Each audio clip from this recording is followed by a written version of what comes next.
ठीक है। DS.1 में टॉपिक लोग का होगा मैथमेटिक्स का। इसमें फार्मूला कहाँ से उठाना है थोड़ा सा समझिए। इसमें f का फार्मूला एक q d v sine theta, तो चौथे चैप्टर में ऑलरेडी हम पढ़ चुके हैं। और एक फ्लक्स का फार्मूला कल पढ़ा था हम लोगों ने, पी ए कॉस थीटा। और फिर फाई का एक और रिजल्ट अपने निकाला था, बी डॉट ए, याद है? इसी फॉर्मूले को आपने लिखा था B cos theta multiply by A, जहाँ पर फाई बी का रिजल्ट फिर से हमने लिखा था पी एन ए, जहाँ पे पी एन क्या है, मैग्नेटिक फील्ड का vertical component along unit vector, A for area. थोड़ा सा और आगे बढ़े तो इसमें जैसे आप फाई बी का value B A cos theta लिख रहे हो, इसमें हम चाहें तो cos theta is equal to phi by D क्या हो जाता है। ध्यान से समझने पर एक चीज और समझ लेते हैं, 11th स्टैंडर्ड से है। I को I से यदि डॉट प्रोडक्ट करते हैं तो वर्क होगा, J को J से और K को K से करते हैं तो रिजल्ट क्या होगा। वही यदि हम डिफरेंट टर्म लेके चले, I को J से रिजल्ट क्या होगा, और J को K से रिजल्ट, और K को I से रिजल्ट, इन तमाम टर्मों को हमने कर दिया। और इसमें ये भी याद रखिएगा कि A dot B is equal to A B cos theta होता है। यही फॉर्मूला एक बार थोड़ा सा और हो गया था, N B A cos theta, याद है? जब हमारा एन जो है वो टोटल नंबर ऑफ टर्म्स को इसमें हमने खास बात याद की था कि यूनिट कौन से इसमें यूज होगा। देखिए यूनिट यूज होगा जहाँ बी लिखा होगा टेस्ट का, कहीं मैक्सवेल लिखा हो तो एक मैक्सवेल में 10⁻⁸ वेबर होता है, सब कल बताया गया। फोर्स लिखा है तो न्यूटन है, फाई है तो ओनली वेबर, एरिया है तो मीटर स्क्वायर। और किसी भी टर्म का यदि मैग्नीट्यूड आप निकालते हो ना, तो मैग्नीट्यूड का मतलब होता है आई कैप का जो कोफिशिएंट, मान लीजिए एक्स स्क्वायर वाई स्क्वायर, क्या करना होगा जेड स्क्वायर। मान लीजिए एक वेक्टर है और लिखा है एक्स आई कैप प्लस वाई जे कैप प्लस कौन सा जेड है, जेड है, एक्स वाई जेड है। तो इसका मैग्नीट्यूड निकालें तो आई का कोफिशिएंट जो भी लिखा उसका स्क्वायर कीजिए, जे का कोफिशिएंट लिखा उसका स्क्वायर कीजिए, के का कोफिशिएंट, तो वो मैग्नीट्यूड हो जाता है। जब आप फ्लक्स की वैल्यू फाइंड आउट करिएगा या थीटा का वैल्यू निकालिएगा, और सपोज ये दोनों वेक्टर के फॉर्मेट में है, तो आप सबसे पहले उनका क्या निकालेंगे, मैग्नीट्यूड। ये समझ में आ रहा है? तो सवाल के साथ यदि ये दोनों दिया हो और फाई को भी मैग्नीट्यूड में निकालना हो, तो सिंपल आप क्या कर लेंगे, मल्टीप्लाई, भी मैग्नीट्यूड में निकल जाएगा, ये तब आप थीटा का वैल्यू फाइंड कर सकते। देखकर कुल मिलाकर के कौन सा पॉइंट हो गया, डीएस। इस पर एनसीईआरटी का क्वेश्चन कोई नहीं है, इसका एक पीपीटी है जो आपके ग्रुप में अभी चला जाएगा, पीपीटी। उसमें क्वेश्चन है 1 से लेकर 4, ये चारों के चारों सवाल अभी हम बनाएंगे। पहले आप इसको एज इट इज बता दें, वो वेक्टर के फॉर्म में दिया है, कितना है 0.2, हाँ बस। जो मैग्नेटिक फील्ड दे रखा है 0.2 आई है, मतलब कि जो मैग्नेटिक फील्ड है वो एक्स एक्सिस में, ठीक है। कह रहा है कि फ्लक्स की वैल्यू फाइंड आउट करें, उसका एरिया वेक्टर गिवन है 6j कैप, ठीक है, metre square, centimetre square. Simple question है, और अब फ्लक्स निकालिए पी और ए दे रहे हैं, तो भाई क्वेश्चन में आओ तो पी भी है ए भी है, तो डॉट प्रोडक्ट से क्या फ्लक्स के लिए, तो डायरेक्ट अपने को लगाना है कि भैया फाई बी का जो वैल्यू है बी डॉट ए करना है। बी का वैल्यू देखते हैं तो 0.2 आई कैप, आप बी का वैल्यू ए का वैल्यू देखते हैं 3 आई कैप प्लस 6 जे कैप प्लस 2 के। अब आपको पता है कि आई के साथ करेंगे वही रिजल्ट होगा, बाकी सारी रिजल्ट 0 होगा। तो 0.2 को 3 से मल्टीप्लाई करेंगे तो पॉइंट क्या आ जाएगा, फ्लक्स है तो सवाल है दोनों में इसमें है ही, लेकिन नहीं बना, फटाफट इसको आंसर।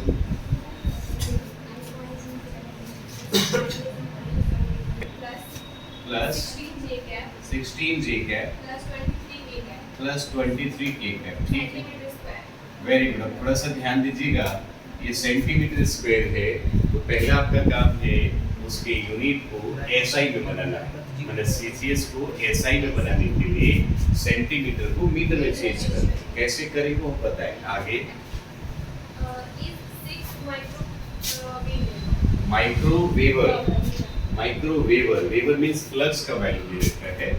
जिस क्वेश्चन कह रहा है कि जो लूप है उस लूप का एरिया गिवन है और उस लूप में लिंक्ड जो फ्लक्स है उसका वैल्यू जो कितना है, माइक्रोवेवर। और माइक्रो का मतलब होता है -6, अब वेवर एज इट इज आपने लिखना है। 5b का वैल्यू हो जाएगा 6 × 6 10⁻⁻6 वेवर। आगे बोलो। Calculate the magnetic field at the right angle. Right angle है तो थीटा 90 नहीं बोलना आपने, 0। कैलकुलेट द मैग्नेटिक फील्ड, ये ना, ये ना आंसर देखो। आई कैप जे कैप पे दिया है क्या? नहीं ना, टेस्ला। सिंपल सवाल कि सबसे पहले चूंकि आपको पता है कि फाई का वैल्यू बी ए cos थीटा हो गया, magnetic field perpendicular it means theta must be 0 degree.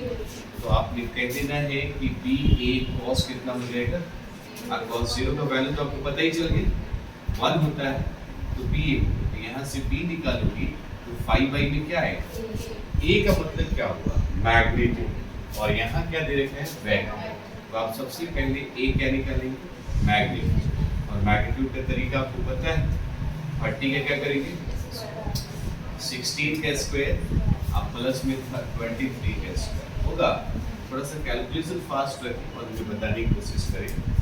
30 का स्क्वायर करेंगे तो 900, 16 को 256, 23 को करेंगे तो कितना है, 23 को 23 है 5 to 9 ऐसे, ये ना ऐड करो तो कितना है, ये ऊपर वाले को मिटा देंगे, ये ऊपर वाला हो गया है, कितना है बताइए। 1685। ऐसे नहीं बोलते हो, डिजिट बोलो जल्दी से। 1685। हाँ ऐसे बोलना, 1685, 1685। अब इसका रूट निकाले क्या, 41 पॉइंट समथिंग है क्या, ये वो तो 41.0 समथिंग, 14 रूट निकालो 1685 का 41.0 है ना, तो 41.01 हम अप्रोक्स करके 41 मान ले, इतना सेंटीमीटर स्क्वायर है। तो बाबू सबसे पहले काम क्या करेंगे, -2 मीटर का फुल स्क्वायर कर देंगे, क्योंकि सेंटीमीटर को मीटर में जाने के लिए -2 से मल्टीप्लाई करते हैं और स्क्वायर है तो स्क्वायर देते हैं। अब मैग्नीट्यूड निकालते हैं तो 41 10⁻⁴ क्या हो जाएगा, मीटर स्क्वायर। अब ये वैल्यू ए वाला यहाँ रखेंगे, अब फ्लक्स का वैल्यू कहाँ है, ये वाला यहाँ रखेंगे, क्या मिल जाएगा, B। तो हम आपसे कहेंगे therefore B = pi by area. Pi का वैल्यू बताओ भाई, 6 × 10⁻⁻6 41.41 × 10⁻⁻ क्या हो जाएगा, माइनस का। भाई 6/41 समझ में आ रहा है, माइनस का 4 ऊपर जाएगा तो प्लस का 4, -6 प्लस का 4 क्या हो जाएगा, माइनस का। भाई साहब इसको कैलकुलेट कर लीजिए, जो रिजल्ट आएगा वो टेस्ट कर आई बस देख 0.1 आंसर कितना है, 1.4 × 10⁻³ आप कर दीजिए 1.10⁻³ में आपका माइनस पूरा रहता है, आप एक कर देंगे तो ठीक। आगे बढ़िए, उनको दूसरा का फिर से वही वाली कहानी, एक लूप ऑफ वायर है जो किसी मैग्नेटिक फील्ड के अंदर रखा जाता है। हाँ 0.5 I कैप इसका वैल्यू है B। मैग्नेटिक फील्ड का जो वैल्यू है वो कितना दे रखा है, 0.5 I कैप ठीक है, S।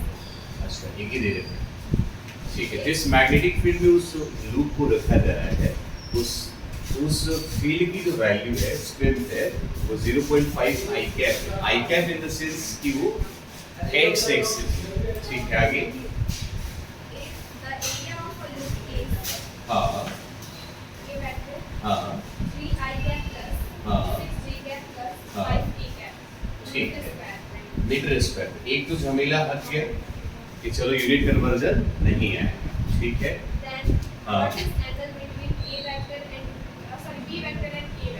तो बी और ए के बीच में उसने क्या पूछ लिया, मीन्स एंगल फाइंड करना। सिंपल, आपने सिंपल सा कंसेप्ट यूज करना है कि चलो sir phi B is equal to B dot A होता है, लेकिन अब हम बी डॉट ए करके हम सिर्फ फाई निकालेंगे। चलो पहले फाई निकालने दिया था। बी का वैल्यू कितना है 0.5 पाई के, आप ए का वैल्यू कितना है 3i + 6j + 5k।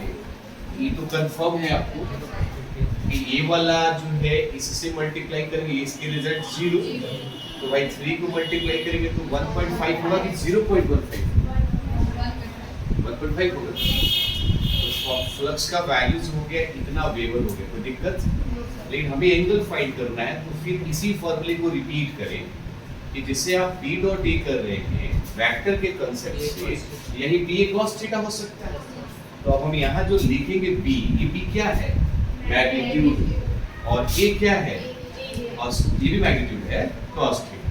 तो यहाँ से cos थीटा निकालोगे बाबू, तो 5i में क्या हो जाएगा, i तो चलो मिल गया हटवा पर, लेकिन b का मैग्नीट्यूड चाहिए और a का भी क्या चाहिए। अब वेक्टर दे रहेगा तो मैग्नीट्यूड हम निकाल सकते हैं, जैसे यहीं पर हम निकालने चलो b वेक्टर का मैग्नीट्यूड निकालना, तो 0.5 का स्क्वायर करो कितना 0.25, अब 0.25 का कितना होगा टेस्ला, मैग्नेटिक फील्ड मिल गया, और किसका चाहिए a। तो a का यदि आप मैग्नीट्यूड फाइंड करते हो तो रूट 3 का स्क्वायर करो 36 5 5 25, कितना हो जाएगा 25 और 5 30 36 72 हो जाएगा क्या 70 हो रहा है कि 72 हो रहा है पक्का ना 70 हो रहा है। 70 का रूट होता है क्या 70 का रूट लगभग 8.3 ना 8.3 मीटर स्क्वायर लिख सकते हैं। चलो फाई का वैल्यू बताओ बाबू 1. ठीक है, बी का वैल्यू और 8. ठीक है, पॉइंट से पॉइंट को हटा दिया, इस पॉइंट को हटाने के लिए 10 लगाए, 5 3 जा 15 हो गया। ये कट रहा है क्या नहीं ना कटेगा, तो 10 30 हो जाएगा ना ये वाला, डिवाइड बाई कितना। अब ईमानदारी से बताएंगे बाबू कि इतने का वैल्यू कितना होगा,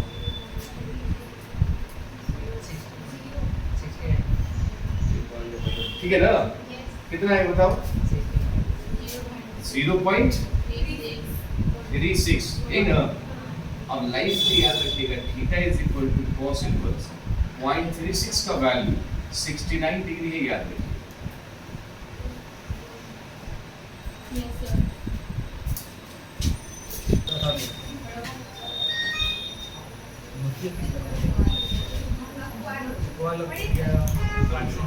पढ़ो बस, एक कॉइल है जिसका एरिया दे रखे हैं बाबू कितना 5 सेंटीमीटर स्क्वायर। लेकिन काम तुरंत किया जाए, सेंटीमीटर को मीटर में बदलने के लिए -2 से मल्टीप्लाई करोगे, लेकिन इसने स्क्वायर दिया तो अपने को भी क्या कर लेना है, एरिया का वैल्यू हो जाएगा 5 × 10⁻⁴ मीटर स्क्वायर। कोई दिक्कत, ठीक है। 20 turn means number of turns कितना दे रखा है 20, हाँ। और इसको किसी मैग्नेटिक फील्ड में रखा जाता है,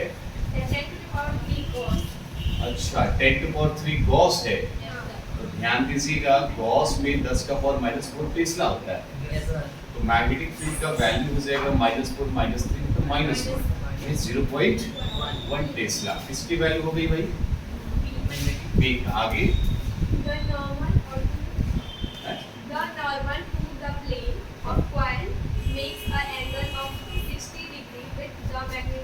थीटा का वैल्यू कितना दे, 60 डिग्री। देखिए यही पर ध्यान देना है, नॉर्मल टू प्लेन लिख के तब एंगल दिया है, तो सेलेक्ट कर लीजिए वही थीटा होगा। और नॉर्मल टू प्लेन नहीं दिया है और तब थीटा दे रखा है, तब उसको 90 में से माइनस करके लिखिए, ये याद रखिए, क्योंकि ऑलरेडी जो इमेज वेक्टर है परपेंडिकुलर टू द प्लेन। आई बात समझ में? तो यदि ऐसा है तो वही थीटा होगा, और नॉर्मल टू प्लेन ना बोल के उसके बाद भी थीटा गिवन है तो 90 minus theta that is required angle.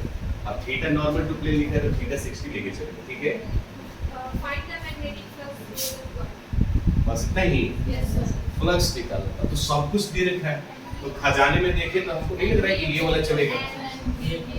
NBA तो 5B का जो वैल्यू है वो हो जाएगा NBA, साथ में क्या नंबर ऑफ टर्न्स कितना दे रखा है 20, मैग्नेटिक फील्ड कितना दे रखा है 0.1, एरिया कितना है 5 मीटर 10 टू पावर -4, ये हो गया। और 60 का वैल्यू कितना होता है भाई साहब, इसको हटाए तो 10 हो गया, इसको हटाए तो ये हो गया, ये हटा तो 10 हो गया, फिर ये हटा तो 5 हो गया, तो क्या बचे माइनस, यही दे रखा है 5B का इज नहीं चलता। फाइनली बड़ा वाला है